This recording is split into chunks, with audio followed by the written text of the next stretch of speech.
میں سب سے پہلے آپ تمام حضرات کا مشکور ہوں کہ اتنے سارے علماء کرام کی زیارت کا شرف حاصل ہوا اور ہمیں آپس میں اکٹھے مل بیٹھنے کا موقع ملا۔ اس کے لیے میں مولانا اعجاز صاحب اور ان تمام حضرات کا جو اس کا ذریعہ بنے ان کا مشکور اور ممنون ہوں۔ مل بیٹھنے کی اہمیت سے آپ تمام حضرات واقف ہیں، یہ کوئی نئی چیز نہیں ہے کہ اس کے فوائد کیا ہیں۔ آپ علماء حضرات ہیں، آپ کو سب علم ہے اس کا۔ میں صرف دو چار معروضات عرض کرنے آپ حضرات کے سامنے حاضر ہوا ہوں کہ ایک ہے ہمارے اکابرین کا نظام۔ ہمارے اکثر اکابرین اس وقت دنیا سے رخصت ہو چکے ہیں، اور کراچی میں ایک زمانے میں بڑی بہاریں تھیں۔ ایک طرف حضرت مفتی رشید صاحب رحمہ اللہ کا اپنا ایک انداز تھا، دوسری طرف حضرت شاہ حکیم محمد اختر صاحب تھے، تیسری طرف حضرت مولانا یوسف لدھیانوی صاحب رحمۃ اللہ علیہ تھے۔ یہ تزکیہ اور تصوف اور علم کی بہاریں تھیں ایک۔ پھر مساجد اور مدارس کے حوالے سے حضرت مفتی احمد الرحمن صاحب، مفتی عبدالسمیع صاحب، حضرت مولانا ڈاکٹر عادل خان صاحب، ان حضرات کی بڑی خدمات ہیں، اور بالخصوص حضرت مفتی محمد نعیم صاحب رحمہ اللہ۔ جب بھی کوئی معاملہ یا ایشو بنتا تھا یہ حضرات پہنچ جاتے تھے،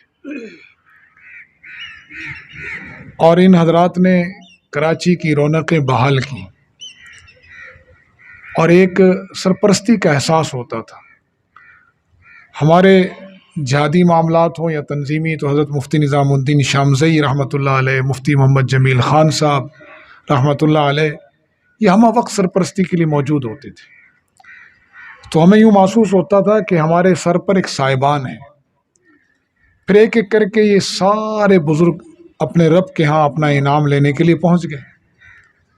کچھ شہید ہوئے، اکثریت شہید ہوئی ہے، بعضوں کو تو قابل رشک شہادت ملی ہے۔ حضرت مولانا یوسف لدھیانوی صاحب 80 سال کے ہو گئے تھے، علم کی دنیا میں انہوں نے اپنا ایک نام بنایا، تصوف و تزکیہ کی دنیا کا وہ ایک روشن ستارہ تھے، دعوت و تبلیغ میں وہ اپنی مثال آپ تھے، خدمت خلق وہ کسی کے سامنے بیان کرنے کی ضرورت نہیں ہے۔ پھر آخری عمر میں سفر جہاد فرمایا افغانستان کا، اور واپسی پر اللہ تعالیٰ نے 80 سال کی عمر میں شہادت نصیب فرمائی۔ حضرت عثمان رضی اللہ تعالیٰ عنہ کی تو دعا یہی تھی صبح شام، اللہم احیینی سعیدا وامیتنی شہیدا، اللہ ہم سب کو بھی سعادت کی زندگی دے اور شہادت کی موت عطا فرمائے۔ اس کے بعد میں کراچی میں خلا سارا، اللہ تعالیٰ حضرت مفتی نعیم صاحب کو جزائے خیر دے، انہوں نے اس خلا کو بڑے اچھے انداز میں پر کیا۔ پھر مولانا عادل خان صاحب بڑے سرگرم ہوئے۔ مجھے یاد ہے کہ یہاں ایک مسجد کے باغ میں کسی کو دفن کا معاملہ آیا، تدفین کا، وزیر اعلیٰ صاحب سے اپروول ہو گئی، سارے معاملات ہو چکے، اور یہ وہ مسجد تھی جہاں حضرت مولانا اسلم شیخ پوری صاحب درس دیا کرتے تھے، اور نارتھ ناظم آباد کا سب سے بڑا مرکز تھا وہ ہمارا۔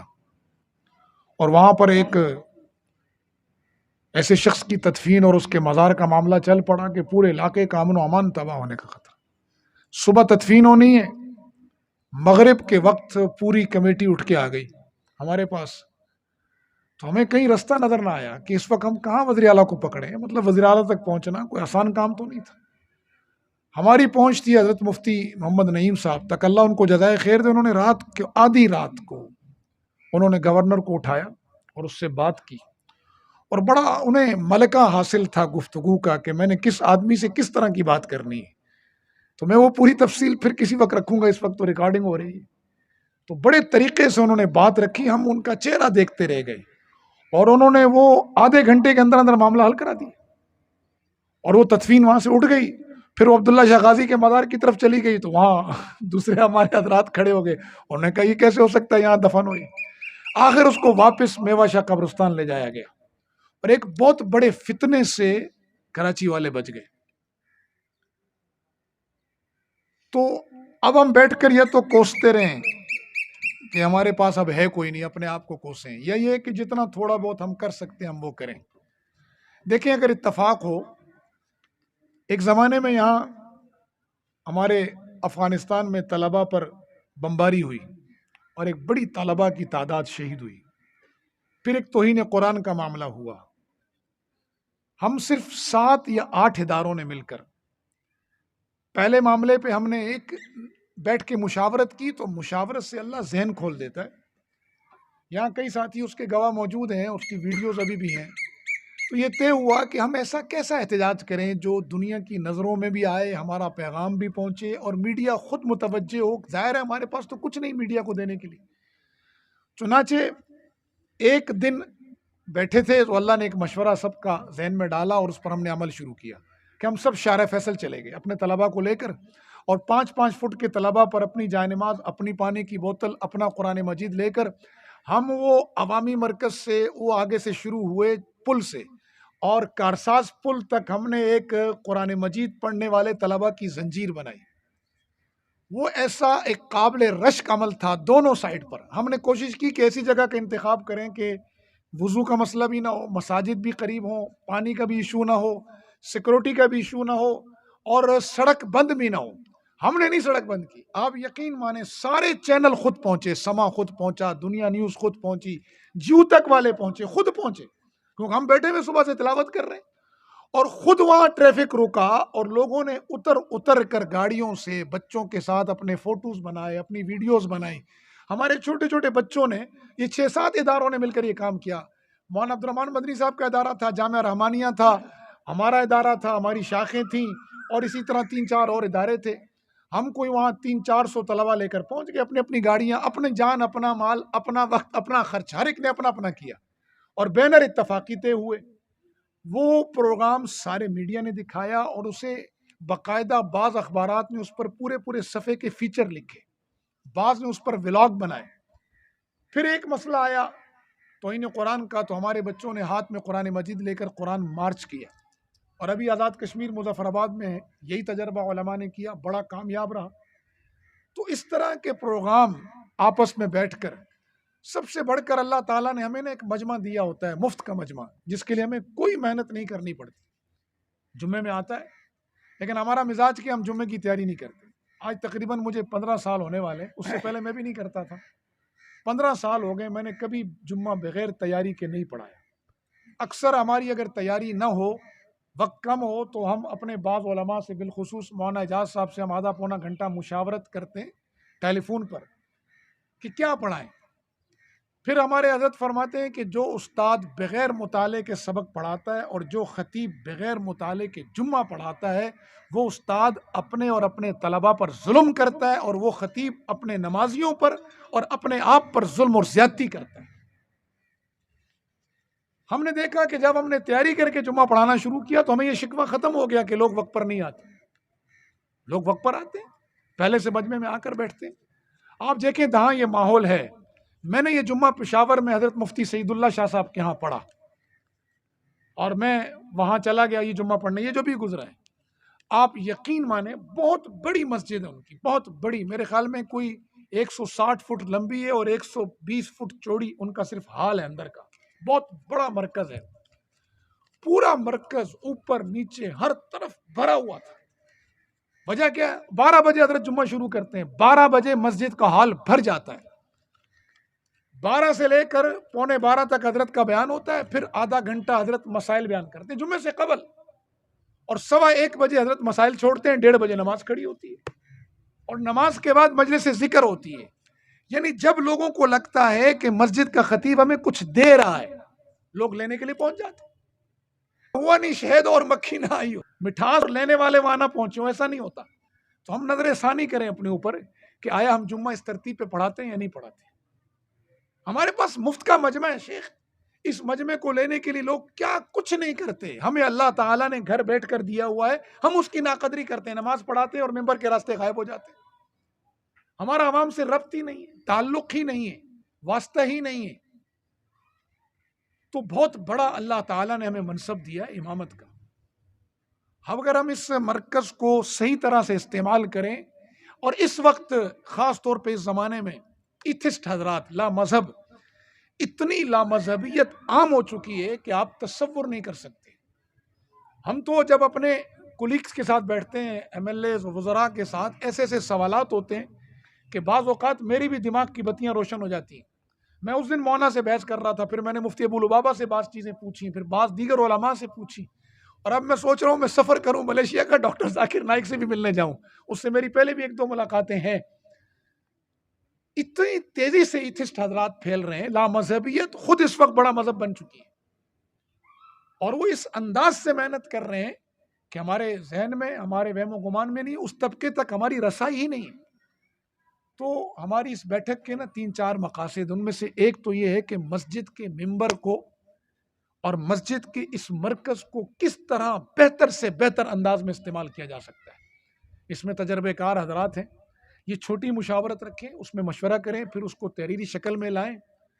دوسرا، جمعے کی تیاری، ہر آدمی کو اللہ نے ایک الگ صلاحیت دی ہے، کسی کو لکھنے کی، کسی کو بولنے کی، کسی کو اللہ تعالیٰ نے قائل کرنے کی صلاحیت دی ہے. خطبہ کا، خطیب کی خطابت ایک الگ چیز ہے، اور لوگوں کو متاثر کرنا، گفتگو سے ذہن سازی کرنا، یہ ایک الگ فن ہے. تو مختلف فن اللہ تعالیٰ نے مختلف علماء کو دیے. تو اگر ہم اپنے ان ساتھیوں کی مدد کریں، اس سے ہمارے علم میں بھی پختگی آئے گی، اور ہمارے ہاں بھی نکھار آئے گا.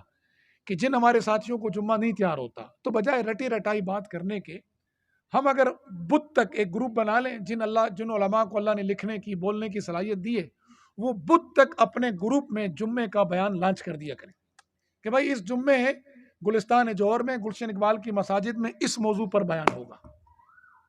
مطلب توہین قرآن ہے تو صرف چیخنا چلانا نہ ہو، نہ صرف کفر کو رگڑنا نہ ہو، دلائل سے ہو کہ قرآن ہے کیا چیز، قرآن آیا کیوں ہے، قرآن کی عظمت کیا ہے، قرآن نظام زندگی ہے. قرآن کچھ سائنس اور ٹیکنالوجی کی بک نہیں ہے کہ یہ سائنس سے مقابلہ کرے، پوری سائنس تو قرآن کی ایک آیت کی مار. تو خارجی مطالعہ، داخلی مطالعہ، عقلی دلائل، نقلی دلائل پر ایک اثر سا جمعہ تیار ہو، اور بدھ کو وہ ہمارے گروپ میں لانچ ہو جائے. تمام وہ ساتھی جو اس فن سے متعلق نہیں ہیں، وہ اپنا وہ جمعہ دیکھ لیں، اس کو ایک مرتبہ بیٹھ کر اپنے آپ میں دہرا لیں، تو انشاءاللہ بہترین مجمع ان کے یہاں بھی سننے کے قابل ہوگا. لوگ اس وقت رٹی رٹائی بات سننے کے لیے تیار نہیں ہیں. اگر آپ پیپسی چھوڑوانا چاہتے ہیں ان سے، تو آپ کو کھانسی کے شربت سے پیپسی نہیں چھوٹے گی، پیپسی کی ٹکر کی بوتل لانی پڑے گی تو پیپسی چھوٹے گی. ہم نے اسمبلی میں کیا کیا؟ صرف دینی مسائل اجاگر نہیں کیے، ہم نے عوامی مسائل کی نفس پر بھی ہاتھ رکھا اور ان کو بھی اجاگر کیا. چنانچہ اس وقت بہت سارے لوگوں کی نیند حرام ہوئی ہوئی. قرارداد کا طریقہ سیکھا، 6 گھنٹے میں صرف پرائم منسٹر صاحب کے ساتھ، دیگر وزراء کے ساتھ اس لیے بیٹھتا ہوں کام سیکھوں ہے کیا، ہوتا کیسے ٹیکنیکل انداز میں.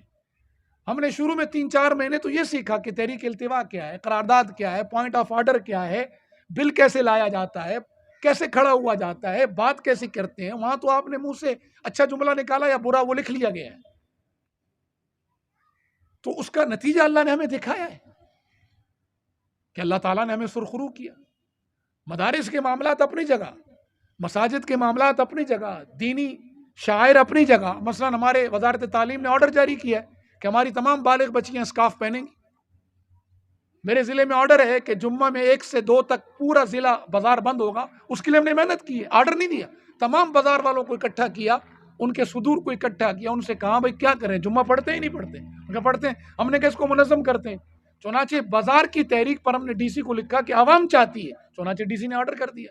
اب یہ آرڈر ہم چیف سیکرٹری کے ذریعے پورے کشمیر میں کروائیں گے. تو بعض چیزیں صرف تھوڑی سی توجہ سے حل ہوتی ہیں. اگر ہم بیٹھ کر سارے آپس میں یہ طے کر لیں کہ ہم نے مسجد کو، محراب کو، ممبر کو بھرپور انداز میں استعمال کرنا ہے، آپ یقین مانیں کہ جو مسجدیں، ہمارے ہاں مفتی ظفر علی خان صاحب کی مسجد تھی، آپ نے کبھی جا کے جمعے میں دیکھی؟ حضرت کے آنے سے پہلے پوری مسجد بھری ہوئی ہوتی تھی. کیا تھا؟ لوگوں کو ملتا تھا کچھ، تو جہاں ملتا ہو وہاں لوگ لینے آتے.